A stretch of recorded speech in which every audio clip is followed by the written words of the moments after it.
Hello everyone, how are you all doing? I hope all of you are doing great. So in this video, we are moving ahead with chapter number 2, Oceans and Continents. So this chapter is from your class 6 new NCERT of Social Science, Exploring Society, India and Beyond. So what we have done yet, we have covered the introduction part and we just started theme A and completed chapter 1, Locating Places on the Earth. In this video, we are moving ahead with a new chapter, Oceans and Continents, chapter number 2. This video is part 1 of this chapter. We will cover this chapter in two parts. Okay, so let us just start.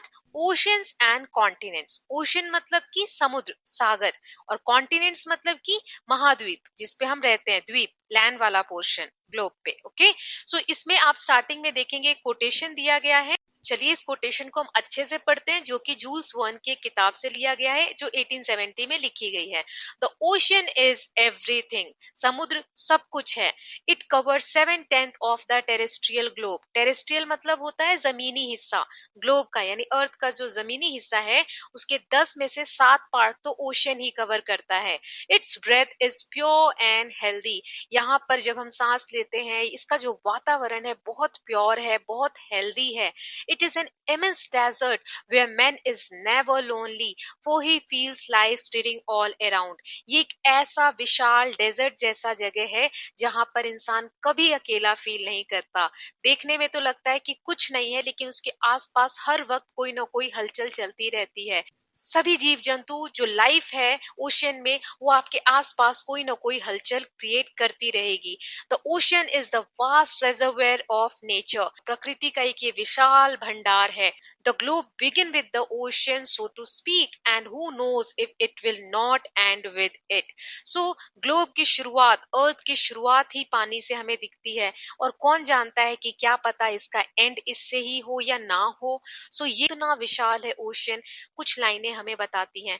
चलिए हम जानते हैं oceans क्या होता है, continents क्या होता है. तो एक यहाँ पर आपको मैप दिया हुआ है, figure 2.1, the earth seen from space. ये पिक्चर स्पेस से ली गई है ऑर्बिटर के थ्रू. ऑर्बिटर हमारी अर्थ के चारों तरफ घूमते रहते हैं और हमें इस तरीके की इमेजेस देते हैं, जो हमें मौसम के बारे में पता करने में और भी जानकारी पता करने में हेल्प करते हैं. The view is centred on the Pacific ocean. यहाँ पर बेसिकली जो सेंटर है इस पिक्चर का, वो पैसिफिक ओशन यानी प्रशांत महासागर के ऊपर है. अफ्रीका इसके लेफ्ट में है, यहाँ इंडिया इसके आप ऊपर नॉर्थ में देख सकते हैं, एशिया का पार्ट है. और ऑस्ट्रेलिया यहाँ पर आपको हल्का हल्का दिख रहा है, ये राइट में है. और अंटार्कटिका इसके नीचे आता है. सो ये पैसिफिक ओशन का ऊपर से व्यू लिया गया है, वो आपको इमेज दिखा रहे हैं. Now next is the big question. इस चैप्टर में हम कौन कौन से क्वेश्चन कवर करेंगे या क्या क्या जानने वाले हैं. सो हम देखेंगे what are oceans and continents. Oceans क्या होते हैं, कॉन्टिनेंट्स क्या होते हैं, ये जानेंगे. And what are their names and their distribution. कहाँ कहाँ फैले हैं, इनके नाम क्या है, कंप्लीट डिटेल. यही पार्ट इस वीडियो में हम कवर करने वाले हैं. फिर नेक्स्ट पार्ट में हम देखेंगे in what ways do oceans and continents impact life on earth including human being. Ocean और कॉन्टिनेंट्स का हमारी लाइफ पे, ह्यूमन बीइंग की लाइफ पे क्या इम्पैक्ट है, इसके बारे में भी जानेंगे. तो चैप्टर को शुरू करते हैं. Let us return to our globe and rotate it gently, or look at the picture of the earth seen from the moon. What is the most widespread color you see? देखिए आप globe को अगर इस तरीके से turn करेंगे, या जो अभी हमने इमेज देखी थी अर्थ की ऊपर से जो ली गई है, उसमें आपको ज्यादा से ज्यादा कलर कौन सा दिख रहा है. तो यहाँ आप देख सकते हैं ब्लू कलर सबसे ज्यादा दिख रहा है, right. So blue obviously, but what does it represent, ये क्या दिखाता है ये blue colour. You must have guessed the answer, it is water. ये सारा जो ब्लू दिख रहा है आपको, ये पानी है. This means that most of the earth surface is actually covered with water. Almost 3/4 of the surface, in fact 3/4 हिस्सा जो है अर्थ का, वो पानी से घिरा हुआ है या पानी से कवर है. That is why when seen from outer space the earth appears mostly blue. इसीलिए जब हम दूर से देखते हैं, ऊपर स्पेस से यानी अंतरिक्ष से जब हम अर्थ को देखते हैं, तो इसी कारण से ये पूरी हमें ब्लू दिखती है. Indeed, early astronauts lovingly call the earth the blue planet. इसको प्यार से इसीलिए एस्ट्रोनॉट्स ने, जो पहले अंतरिक्ष में जाते थे एस्ट्रोनॉट्स, उन्होंने नाम दिया है हमारी अर्थ को ब्लू प्लैनेट, इसके ब्लू कलर दिखने की वजह से. अब यहाँ पर एक ये इंपॉर्टेंट लाइन है, the largest water bodies we see on globe are called oceans. ये जो पानी की बड़ी बड़ी रिजर्वोयर्स हैं, ये जो आपको बॉडीज दिख रही हैं, इन्हीं को हम ओशंस कहते हैं या सागर कहते हैं. सो आई होप आपको ओशन का इंट्रोडक्शन क्लियर है. अब आगे देखते हैं. But in the picture of Earth 2.1, इस पिक्चर में you can see at least one other color, brown. एक थोड़ा थोड़ा कहीं कहीं आपको ब्राउन कलर भी दिख रहा है. This color is that of land. ये आपको जमीन का हिस्सा दिखा रहा है, which covers a little over 1/4 of the globe. जो पूरे ग्लोब का 1/4 हिस्सा है. 4 हिस्से करेंगे आप ग्लोब के, अर्थ के, तो उसमें से एक हिस्सा ही लैंड को रिप्रेजेंट करता है. A large body of land is called landmass and a large continuous expanse of land is called a continent. Landmass और कॉन्टिनेंट में क्या डिफरेंस है, ध्यान से समझिए. सभी लैंड जो हमारी अर्थ का पार्ट है, ओशियन को छोड़ के, है ना, समुद्र को छोड़ दें, तो लैंड वाला जो पार्ट है उसको हम लैंड मास बोलते हैं, चाहे वो अलग अलग ही क्यों ना हो. अब इन्हीं लैंडमास के कुछ पीसेस हो गए, कुछ टुकड़े हो गए. जो बड़े टुकड़े हैं एक साथ बहुत ज्यादा दूर में फैले हुए हैं, उन्हें हम कॉन्टिनेंट्स कहते हैं. ठीक है, यानी महाद्वीप कहते हैं. देखिए यहाँ पर कैसे लैंडमास एक जगह है और फिर अलग अलग हो रहे हैं धीरे धीरे, है ना. तो ये जो बड़े बड़े स्लैब्स अलग हुए हैं, इन्हीं को हम कॉन्टिनेंट कहते हैं और सभी लैंड के हिस्से को हम लैंडमास कहते हैं. आगे रीड करते हैं. Both ocean and continents play a vital role in shaping the climate of the earth. They affect all the aspect of life, including all plants and animals, and therefore human life too. We see their impact throughout our history and culture in and our daily lives. देखिए, ये जो continents और oceans है, इसका बहुत vital role है, बहुत important role है अर्थ के क्लाइमेट को मेंटेन करने में, और हमारी लाइफ पे भी इसका बहुत बड़ा इम्पैक्ट है, क्योंकि क्लाइमेट जैसा है अर्थ का, इसी वजह से तो हम सरवाइव कर पा रहे हैं.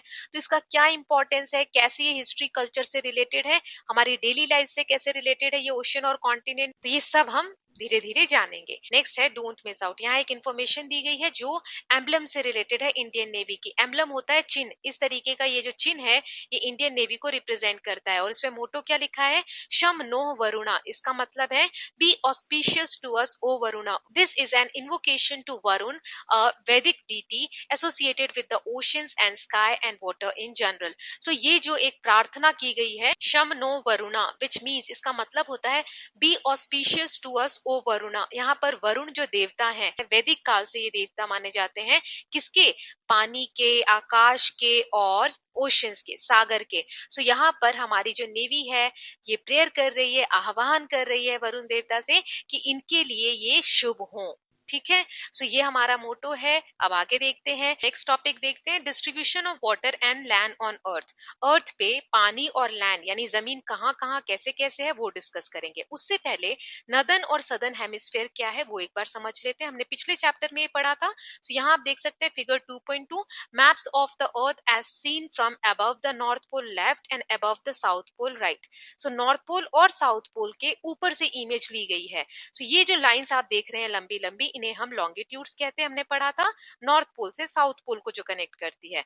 और ये जो सर्कल दिख रहे हैं आपको, ये लैटिट्यूड्स हैं जो कि राउंड राउंड अर्थ के चारों तरफ होते हैं. राइट, सबसे बड़ा जो लैटिट्यूड होता है वो इक्वेटर होता है, जो अर्थ को बीच में से बराबर भागों में बांटता है. ऊपर वाले हिस्से को हम नदर्न हेमिस्फेयर बोलते हैं और नीचे वाले हिस्से को हम सदर्न हेमिस्फेयर बोलते हैं.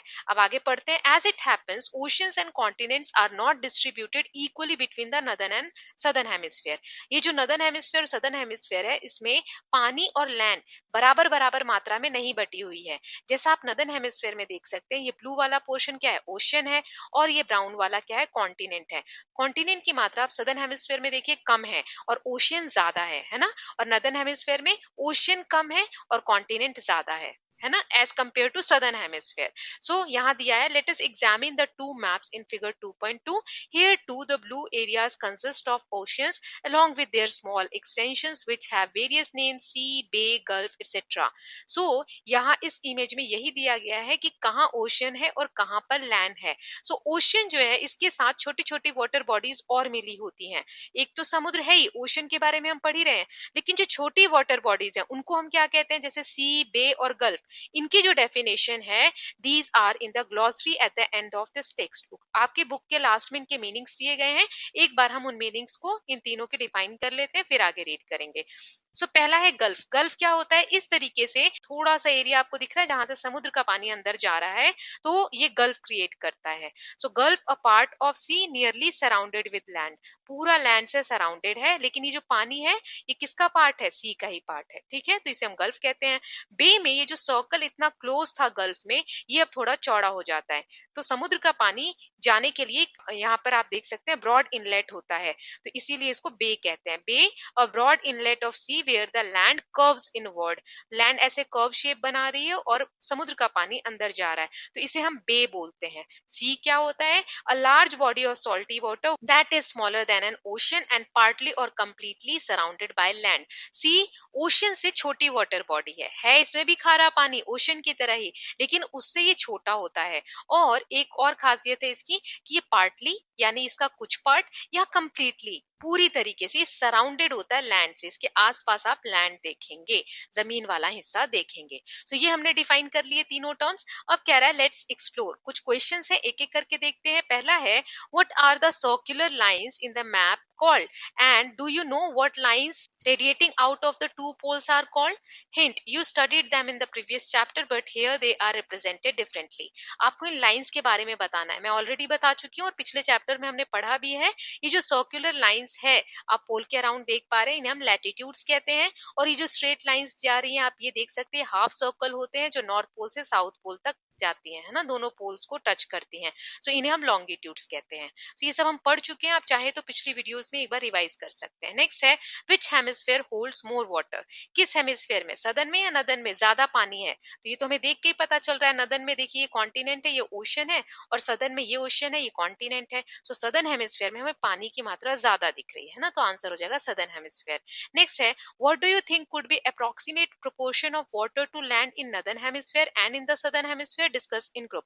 आपको एक रेशियो बताना है कि कितने पार्ट में पानी है और कितने पार्ट में लैंड है नदर्न हेमिस्फेयर में और सदर्न हेमिस्फेयर में। तो चलिए इसको कैसे करेंगे, तो सबसे पहले नदर्न हेमिस्फेयर को देखते हैं। इसमें मान लीजिए मैंने 5 भाग में अर्थ को बांट दिया, ठीक है, तो अब ये जो लैंड वाला पोर्शन है 1 2, इन दोनों में आपको ज्यादा लैंड दिख रहे हैं। अभी जो छोटा सा यहाँ लैंड का टुकड़ा बचा है, इसको ये जो स्पेस खाली अगर मैं इसमें फिट कर दूं, तो बाकी के 3 बॉक्स में क्या बच जाएगा, पानी बच जाएगा। तो 1 2 3 बॉक्स में पानी हो जाएगा और 1 और 2 में लैंड हो जाएगा। तो इसको हम क्या बोलेंगे, ratio of land to water, मतलब लैंड 2 पार्ट में है और वाटर 3 पार्ट में, 2:3 इन नदर्न हेमिस्फीयर, ये इसका रेशियो हो गया, प्रोपोर्शन हो गया।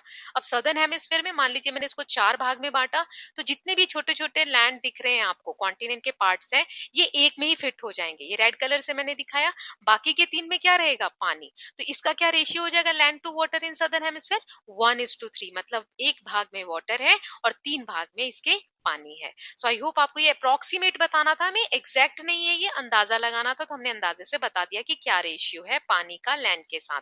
फिर है are all the oceans connected with one another और are there separation between them, क्या जो ये आप देख पा रहे हैं ग्लोब पे पानी, इनको क्या सेपरेट किया गया है किसी बाउंड्री से, या ये नेचुरली कोई बाउंड्री से सेपरेट है, या सारे जुड़े हुए हैं। So all the oceans are interconnected, सारे ओशंस जितने भी हैं ग्लोब में, अर्थ में, वो सारे एक दूसरे से जुड़े हुए हैं, कोई बाउंड्री नहीं है। So we have done with these questions. Now let's move ahead. Ocean life. Ocean के बारे में अब हम और डिटेल में पढ़ेंगे। यहाँ कुछ जीव जंतु जो ओशन में पाए जाते हैं उनकी इमेज दी गई है, देखिए coral reef, a starfish और a sea anemone, then shark, then sperm whale, mother and baby whale दोनों दी हुई है यहाँ पर। फिर देखिए यहाँ पर दिया डॉल्फिन्स, फिर shallow coral reef with colourful tropical fish, कितने सारे कलरफुल इसमें फिश हैं। फिर यहाँ देख सकते हैं एल्गे जो काई लग जाती है। फिर एम्पेरर पेंगुइन्स, यहाँ पेंगुइन्स देख सकते हैं आप। फिर है बोनायर सी टर्टल, बोनायर एक जगह है वहां पर ये सी टर्टल्स पाए जाते हैं। सो इतनी सारी विविधता है, इतनी सारी डाइवर्सिटी हम देख सकते हैं लिविंग बीइंग की, जो ओशन का पार्ट है। ओके, अब आगे चलिए ओशन के बारे में और अच्छे से जानते हैं। Ocean together hold most of the water available on the planet, but this sea water is salty and unfit for consumption by most land animals including humans. So समुद्र में सबसे ज्यादा पानी है, ऐसा नहीं सारा पानी समुद्र में ही है, लेकिन हाँ मोस्ट ऑफ द पानी 97% जो पानी है अर्थ पे वो ओशन में ही पाया जाता है। लेकिन ये सॉल्टी है और अनफिट फॉर कंजम्पशन है, हम कंज्यूम नहीं कर सकते, इसको नहीं पी सकते क्योंकि बहुत ज्यादा खारा होता है। इसलिए बहुत सारे लैंड एनिमल्स और ह्यूमन बींग्स जो है इसको कंज्यूम नहीं करते हैं. On the other hand, fresh water makes up a very small proportion of the planets water resources. पूरी प्लैनेट पे जो फ्रेश वाटर है जिसको हम पी सकते हैं वो बहुत कम मात्रा में पाया जाता है. It is found in glaciers, rivers, lakes, in the atmosphere and also underground. So ये साफ पानी, ये फ्रेश वाटर कहाँ हमें देखने को मिलता है? ग्लेशियर्स में, जो माउंटेन्स रीजन में जो बर्फ जमी होती है वो, रिवर्स में, लेक्स में, या एटमोस्फेयर में कैसे वातावरण में वेपर्स के रूप में होता है. ऑल्सो अंडरग्राउंड, अंडरग्राउंड मतलब ग्राउंड वाटर जो हम बोरिंग के थ्रू है ना, हैंडपंप के थ्रू यूज करते हैं उसे हम ग्राउंड वाटर कहते हैं. तो ये सारे हो गए फ्रेश वाटर के सोर्सेज. और ओशन में जो पानी है वो खारा है, वो हम कंज्यूम नहीं कर सकते हैं. Now think about it. If there is such abundance of water, abundance मतलब बहुत ज्यादा मात्रा में, on the planet, why is there so much talk of water scarcity और वाटर क्राइसिस? पूरे प्लैनेट पे इतना ज्यादा जब पानी है तो हर वक्त हम सुनते हैं, न्यूज में सुनते हैं और सुनते हैं कि पानी की कमी है, वाटर स्कैरसिटी है. स्कैरसिटी मतलब कमी होना, या पानी की प्रॉब्लम है, क्राइसिस है.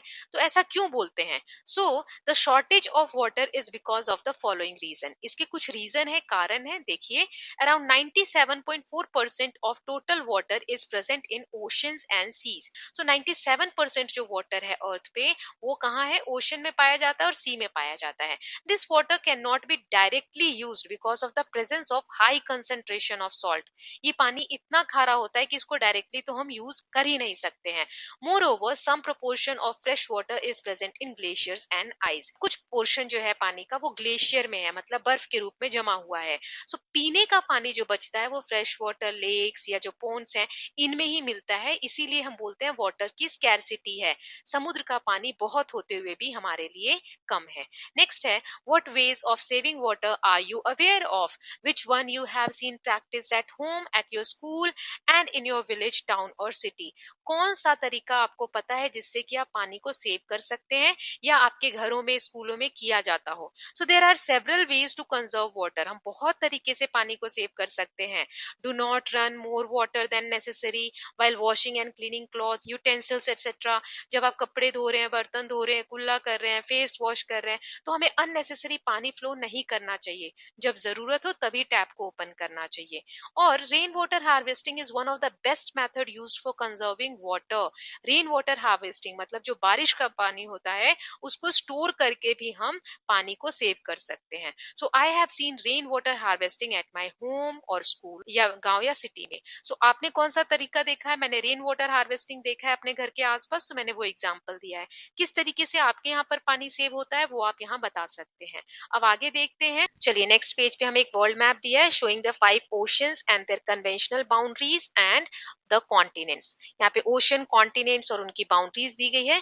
ये जो बाउंड्रीज है ओशन की कन्वेंशनल है. कन्वेंशनल मतलब आपसी सहमति से डिसाइड की गई है. नेचर ऐसी कोई बाउंड्री नहीं बनाती है. ठीक है. सो यहाँ 0 डिग्री आप इक्वेटर देख सकते हैं. ऊपर है नदर्न हेमिस्फीयर और नीचे है सदर्न हेमिस्फीयर. सो 5 इंपॉर्टेंट ओशंस अभी हम देखेंगे. कॉन्टिनेंट के बारे में हम कॉन्टिनेंट वाला जो टॉपिक पढ़ेंगे नेक्स्ट तब देखेंगे. सो यहाँ देखिए ओशंस कितने हैं.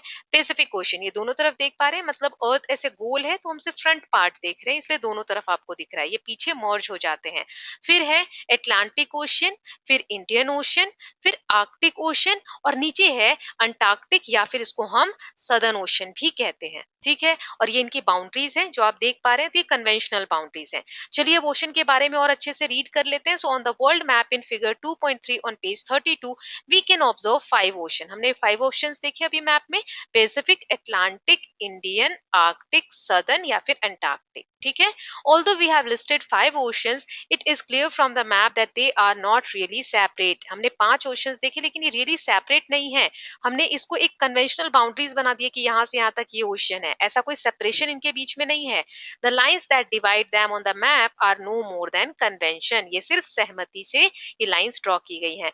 The natural world does not follow such boundaries. Sea water, for example, constantly flows across different oceans, sustaining a rich diversity of marine life. Sea water, समुद्र का जो पानी है, एक वाटर बॉडी से दूसरी वाटर बॉडी में कॉन्स्टेंटली फ्लो होता रहता है, यहाँ से वहां बहता रहता है और बहुत सारी मरीन लाइफ को सपोर्ट करता है. मरीन मतलब क्या होता है? Related to or found in the oceans and seas. ऐसे कोई भी जीव जंतु जो ओशन से रिलेटेड है या फिर ओशन में पाए जाते हैं. ओके, सीज में पाए जाते हैं.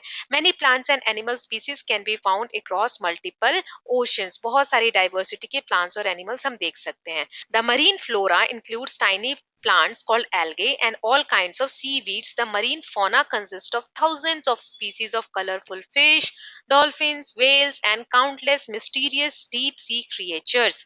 इसका मतलब क्या है? जो मरीन फ्लोरा है, मरीन मतलब ओशन से रिलेटेड, सी से रिलेटेड, है ना? फ्लोरा मतलब होता है the plant life of a particular region और पर्टिकुलर पीरियड ऑफ टाइम।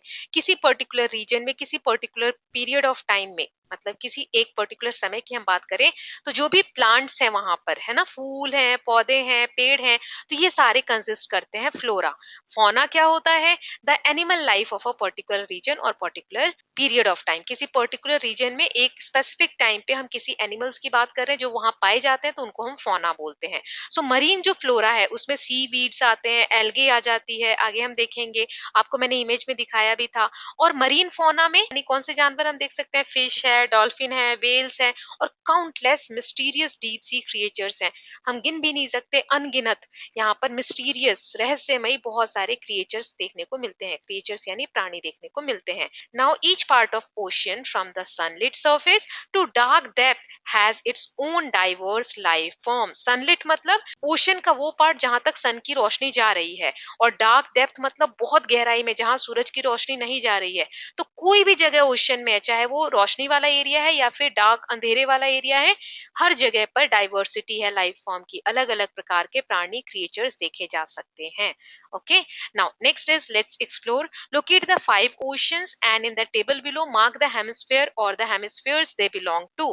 हमें सारे ओशंस को देखना है उस मैप में और बताना है कि कौन से ओशन किस हेमिस्फेयर में आते हैं। अगर दोनों में आते हैं, नदन में और सदन में, तो हम दोनों में टिक करेंगे। तो चलिए एक एक करके देखते हैं। पहला है पैसिफिक ओशन।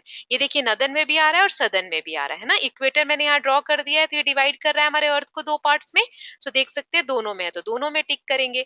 फिर है अटलांटिक ओशन। ये एस शेप का ओशन है, एस ऐसे बनता है, और ये देख सकते हैं दोनों हेमिस्फेयर में आ रहा है, तो दोनों में टिक करेंगे। फिर इंडियन ओशन, ये भी दोनों हेमिस्फेयर में है ना, तो यहाँ पे टिक करेंगे दोनों में। फिर है सदर्न ओशन या फिर एंटार्क्टिक ओशन भी इसको कहते हैं। ये सिर्फ सदर्न में आ रहा है ना, 0 डिग्री लैटिट्यूड के नीचे है, यानी सदर्न पार्ट में है। सो सिर्फ यहाँ टिक करेंगे, यहाँ क्रॉस करेंगे। और आर्कटिक ओशन आप देख सकते हैं कि सिर्फ नदर्न हेमिस्फेयर में, इक्वेटर के ऊपर है, तो ये हम इधर टिक करेंगे। ओके, आई होप आपको ये क्लियर होगा। सारे ओशंस की लोकेशन देख ली हमने।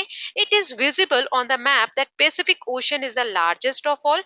पैसिफिक ओशन सबसे बड़ा है, इस साइड भी देख सकते हैं और इस साइड भी। फिर दूसरे नंबर पे है, फॉलोड बाय अटलांटिक ओशन, दूसरे नंबर पे अटलांटिक है। The Indian Ocean is the third largest, third number पे जो साइज है वो इंडियन ओशन का है।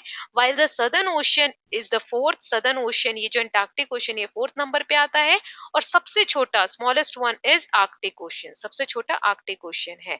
So Pacific, Atlantic, Indian, Southern and Arctic ocean, ये तो सीक्वेंस में है सारे। Right now, don't miss out, as the map of ocean makes clear, the main limit of Indian Ocean are Asia to north, Africa to west, Australia to east, apart from Southern Ocean in the south। हमने इस map में देखा कि Indian ocean ये रहा, तो हम direction कैसे देखते हैं? ऊपर नॉर्थ, इधर वेस्ट, इधर ईस्ट और इधर साउथ। सो इंडियन ओशन के नॉर्थ में आप देखेंगे एशिया है, यहाँ यूरेशिया लिखा है, क्योंकि ये यूरोप कॉन्टिनेंट और एशिया कॉन्टिनेंट को साथ में मिला दो तो यूरेशिया बन जाता है। मैंने लास्ट वीडियो में भी आपको बताया था।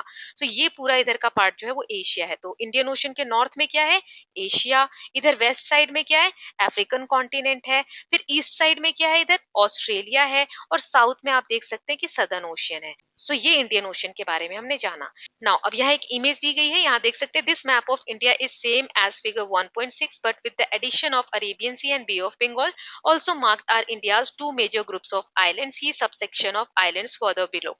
यहाँ पर इस इमेज में दो सीज दिए गए हैं और आइलैंड दिए गए हैं जो इंडिया से बिलोंग करते हैं। आइलैंड के बारे में इसी चैप्टर में आगे टॉपिक है, पहले हम ओशन पढ़ेंगे फिर आइलैंड्स देखेंगे। सो देखिए यहाँ क्या लिखा है, on either side of India we find two parts of Indian ocean.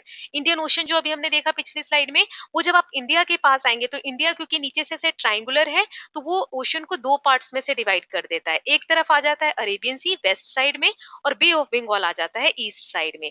इसी अरेबियन सी में लक्षद्वीप आइलैंड ग्रुप है, और बे ऑफ बंगाल में Andaman and Nicobar island group है इंडिया के। इन आइलैंड्स के बारे में हम और डिटेल में आगे पढ़ेंगे। अब नेक्स्ट दिया है ओशंस एंड डिजास्टर। डिजास्टर क्या होता है? ऐसा इवेंट जो हम उम्मीद नहीं करते या हम एक्सपेक्ट नहीं करते ऐसा हो, लेकिन हो जाता है जिससे हमें बहुत नुकसान पहुंचता है, तो उसको हम डिजास्टर कहते हैं। सो ओशन से कैसे डिजास्टर्स होते हैं, चलिए जानते हैं। Returning to the picture of earth at the start of this chapter, you may have noticed white shapes across the globe. Did you guess why they are? They are large mass of cloud. Such clouds bring rain to the continents. For instance, the monsoon rains we in India expect every summer originate in the ocean.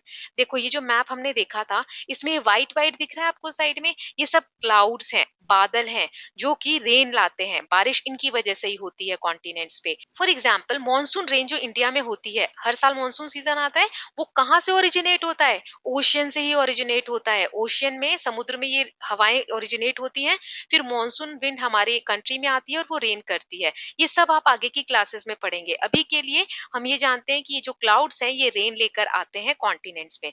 Without such rains our agriculture and all life will suffer. अगर बारिश ना हो तो खेती बाड़ी नहीं होगी, हमारे पास पानी की कमी हो जाएगी, है ना, सभी लोग सफर करेंगे। But oceans often also give rise to storms. लेकिन पानी नॉर्मल रहे तो ठीक है, कभी कभी इसमें स्ट्रॉम्स आ जाते हैं, तूफान आ जाते हैं। Violent events with extreme rainfall और very strong wind.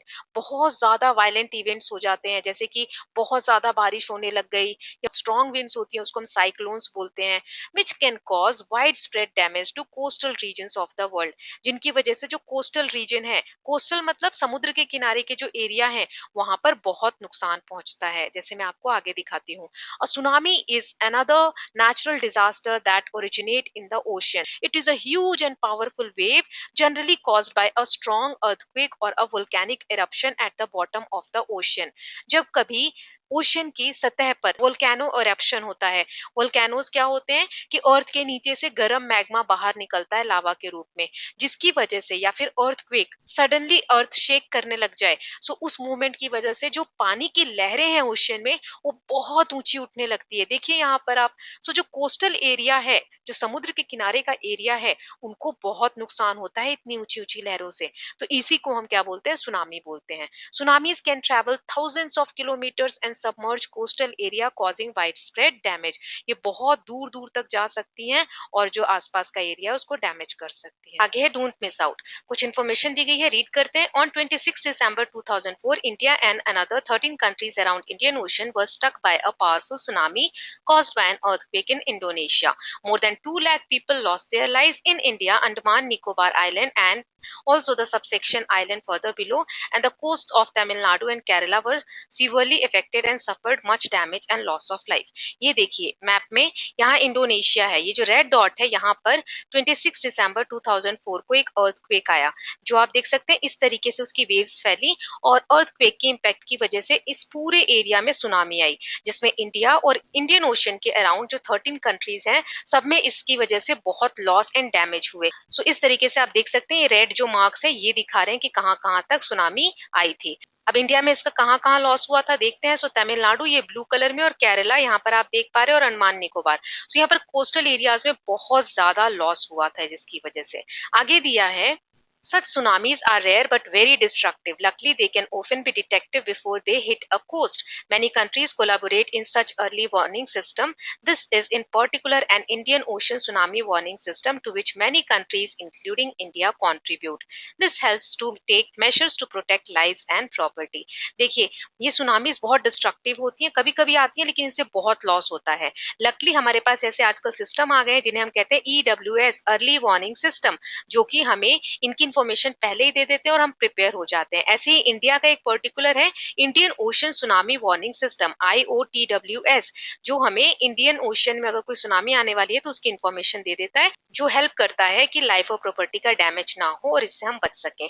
Events that lead to loss of life and property are handled under disaster management. India has its own national disaster management authority to deal with all kinds of disaster. Will see some more examples in next chapter. तो ये सब हम disaster के बारे में पढ़ रहे हैं, सुनामी डिजास्टर ही है। तो इससे जो लॉस होता है लाइफ और प्रॉपर्टी को, इसको डिजास्टर मैनेजमेंट के अंडर कवर किया जाता है। एक हमारी संस्था है NDMA, national disaster management authority, जो कि इन एक्टिविटीज को डील करती है। इसके बारे में हम नेक्स्ट चैप्टर में और डिटेल में पढ़ने वाले हैं। सो इसके साथ हमने फर्स्ट पार्ट इस चैप्टर का कवर कर लिया है। So let us just summarise all the points which we learned in today video. The earth surface has vast water bodies called oceans and large land mass called continent. हमने ocean के बारे में जाना और continent के बारे में। Oceans are interconnected, इनमें कोई बाउंड्री नहीं है, ये सभी एक दूसरे से जुड़े हुए हैं। The northern hemisphere has more land and the southern hemisphere has more water. The Pacific ocean, the Atlantic, Indian, southern ocean, Arctic ocean are the world's ocean. फिर हमने देखा पैसिफिक लार्जेस्ट है, उसके बाद Atlantic, then Indian, then southern ocean and at last smallest one is Arctic ocean, right. और last में हमने disaster management के बारे में जाना। सो इसके साथ ही हमने चैप्टर का पार्ट 1 कवर कर लिया है। बाकी के सभी चैप्टर्स के लिंक्स डिस्क्रिप्शन बॉक्स में, अदर सब्जेक्ट्स की भी। Please go through that.